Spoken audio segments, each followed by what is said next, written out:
باپ اور بیٹے اور روح القدس کے نام سے آمین۔ تو نے کہا ہے کہ میرا نام اس میں ہوگا، اپنی قوم اسرائیل کی منت قبول فرما۔ ہمارے لیے آج کی تلاوت ملوک کی پہلی کتاب، اس کا 8واں باب اور اس کی 22ویں اور 23ویں آیت اور پھر 27ویں آیت سے لے کر 30ویں آیت تک۔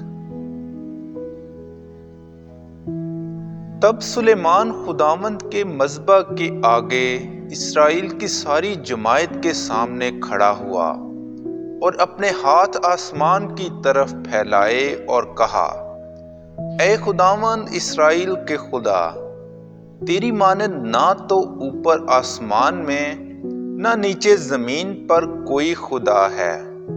تو اپنے ان بندوں کے لیے جو تیرے حضور اپنے سارے دل سے چلتے ہیں عہد اور رحمت کو نگاہ میں رکھتا ہے۔ پس کیا فی الحقیقت خدا زمین پر سکونت کرے گا؟ کیونکہ افلاک بلکہ فلک الافلاک میں تیری گنجائش نہیں، تو پھر کس طرح اس گھر میں جو میں نے بنایا ہے؟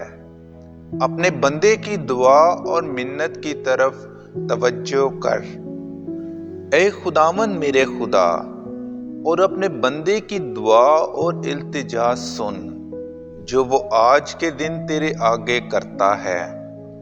تیری آنکھیں اس گھر پر رات اور دن کھلی رہیں، اس جگہ پر جس کی بابت تو نے کہا کہ میرا نام اس میں ہوگا، تاکہ تو اپنے بندے کی دعا سنے جو اس مقام کی طرف رخ کر کے کرتا ہے، اور تو اپنے بندے اور اپنی قوم اسرائیل کی منت کو قبول فرما جب وہ اس جگہ کی طرف رخ کر کے دعا کریں، اور اس جگہ سے جہاں تو آسمان میں رہتا ہے سن، اور جب تو نے سنا تو معاف کر۔